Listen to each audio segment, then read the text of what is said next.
观众朋友们好，这里是大时局，我是月音。当菜比肉还贵，房子被封，外卖小哥说出炸平一切算了的时候，连影帝都撑不下去了。陈坤的新片《旁观者》临时撤档，预售不到4万。黄晓明主演的《阳光俱乐部》上映5天，票房才500万，连他的片酬都不够填。10年前，他们是银幕的传奇，是一代人的青春脸。10年后，成了现实的注脚。不是电影不行，是生活太难了。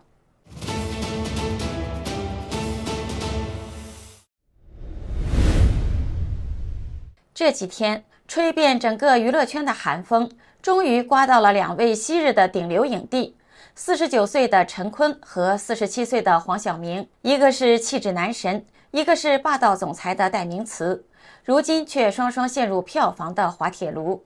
先看陈坤，他的新片《旁观者》的预售成绩惨不忍睹，仅3万多元人民币，最后无奈宣布撤档。而另一边，黄晓明的新片《阳光俱乐部》上映了5天，总票房只有500万元，平均一天连100万元都勉强。要知道，这2位可都是北电96表演班的黄金校友。当年一个靠气场征服镜头，一个靠魅力拿下无数女粉。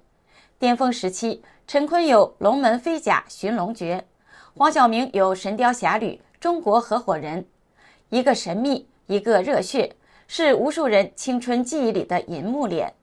而如今时代变了，观众的口味也在变。曾经的票房保证、红毯常客，如今被冷冰冰的数字推下了神坛。曾经闪耀的影帝，如今站在寒冬里，也不得不面对一个残酷的现实：观众不再买他们的账了。旁观者原本是一部寄托陈坤重回影坛、高口碑路线的作品，可就在上映前2天，10月23号，官方发布了一则冷冰冰的声明：经慎重考虑，电影《旁观者》将取消原定10月25号的公映计划，延期上映。我们向所有期待本片的观众、合作伙伴及院线同仁致以诚挚的歉意。这段话听起来很官方，但背后的原因只有一个：票房太惨了。根据平台数据，截至撤档前，预售总票房仅3.8万元，而首日的2万元几乎全靠陈坤的粉丝自掏腰包包场。业内估算，如果影片强行上映，最终票房可能连50万都够不上。旁观者由松泰嘉执导，陈坤、王艳辉、刘敏涛领衔主演，足足筹备拍摄了4年。影片采用非线性叙事结构，以3兄妹重聚老宅为切口，拼凑出他们对父亲的不同记忆，揭开一段深藏心底的情感秘密。没有大场面，没有炫技特效，导演选择把预算用在剧本和演员身上。但现实是，这部片子的总预算额还不够一位明星1天的片酬。2008年，陈坤主演《画皮》，票房高达2.3亿元，是当年国产片的佼佼者，也让他成为最具商业价值的小生之一。而如今，旁观者若真只售出50万，对陈坤而言，不只是票房的失败，更像是一种时代的羞辱。16年过去，他的演技更沉稳，角色更有层次，可市场早已换了血，观众不再为熟悉的脸买单，陈坤的名字也不再是票房的保证。在电影的寒冬里，他依然是好演员，但影帝的光环已经照不亮冰冷的市场了。接下来插入一段工商时间，我们大时局频道会及时追踪各种重大新闻。如果您想翻墙观看我们的节目，我推荐一款非常好用的 VPN 神盾 VPN。我和我们团队的人觉得，这是目前真正值得信赖的安全 VPN。为什么这么说呢？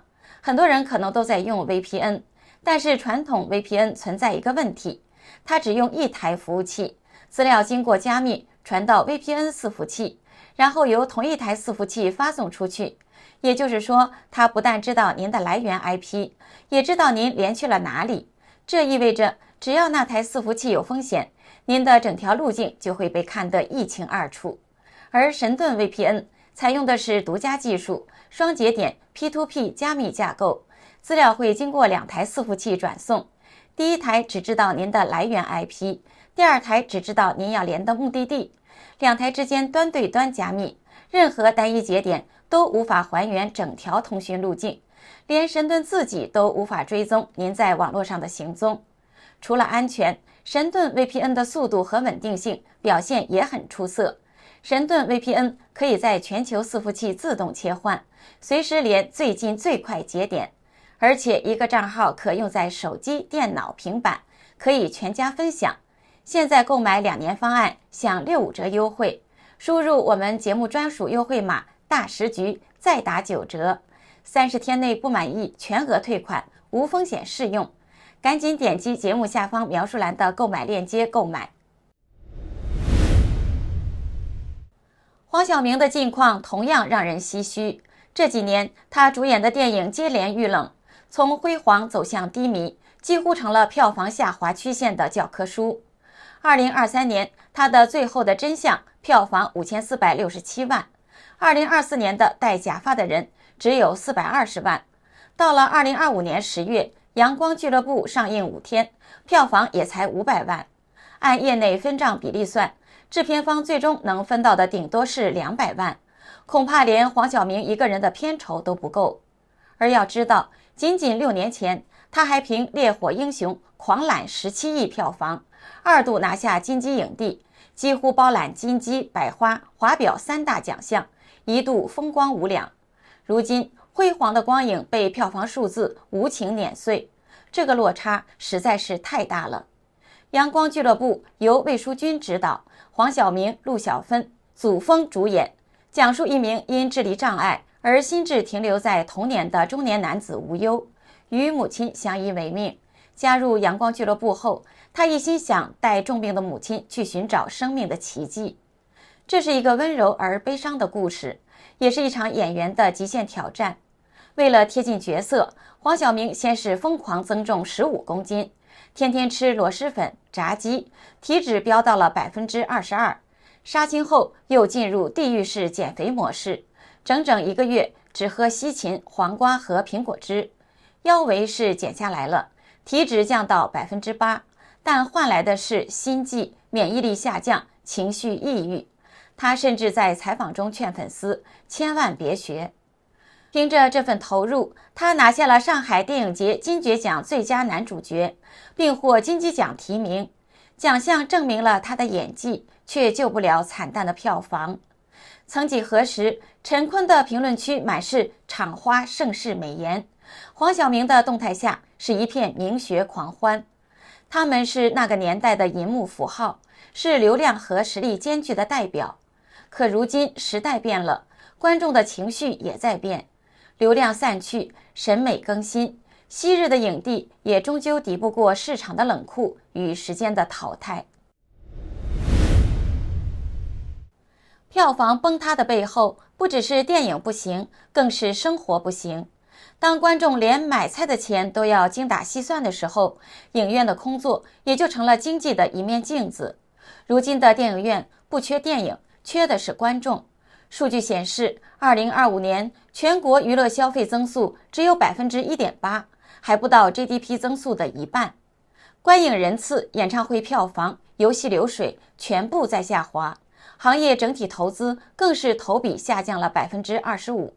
电影是首当其冲，今年11档票房下跌 13%， 上座率只有 5.7%， 全国影院的空置率逼近 40%。放眼影城大厅，一个放映厅里往往坐着不到10个人。演唱会也不好过，退票率飙升到 30%， 票价一降再降。曾经是社交刚需的线下娱乐，如今成了消费降级时代的奢侈品。观众去哪儿了？他们没消失，只是转向了更便宜甚至免费的替代品，短视频、网剧、直播。在碎片化娱乐的世界里，看一场电影显得越来越昂贵，于是整个行业陷入恶性循环，投资减少，内容质量下降，口碑崩塌，观众流失，进一步削减投资，直到连影院老板都说，现在关门比开门还划算。4月的统计数据显示，部分影视影院进入了所谓一人一厅模式，每场电影观众寥寥无几，灯亮的比荧幕还刺眼。网友的评论一语成谶，现在大陆新片就算大咖主演也救不了票房，说明经济真的不行了，失业率高，饭碗难保，电影票钱和菜钱都开始打架，最后菜钱赢了。一句调侃却是现实，因为在寒冬的尽头，人们只能先顾得上生活，再去想电影还有没有梦可以做。下面这一段可以说是寒冬之下的镜头组。当你真正走进那些网民的留言区、视频和故事，就会发现电影市场的低迷其实只是冰山一角，更冷的是生活的本身。有网友爆料，今年上半年全国被判刑的人数接近80万，同比增长了 8.47%， 十几个人的牢房硬生生地塞进去30-40个人。为什么这么多人坐牢啊？因为失业率逼近 20%，100个人中就有20个人没有工作，没了收入，想要活下去就只能铤而走险。网友引用香港悍匪张子强的一句话调侃，大家都在抢劫，只不过是我的方式不一样而已。还有人调侃，企业别建了，多建点看守所吧。这句话听起来像笑话，却是现实的荒诞注脚。经济的疲软，首先冲击的就是中产。上海2025年上半年全市断供房累计突破4000套，同比暴涨 40%。换句话说，每天有22套房产被银行收走，但真实的案例却更让人扎心。只是一个开始，首付跌没，但真实的案例却更让人扎心。我朋友首付砸了套300万，贷款800万买房，现在房子只值700万，卖掉房子还要倒贴100万，算笔账，这3年他每天一睁眼就亏3600块，而上海5星级酒店住一晚才1000多。要是选酒店，既有豪华的早餐，还有专人打扫卫生，3年能省200多万，你是聪明人，选哪？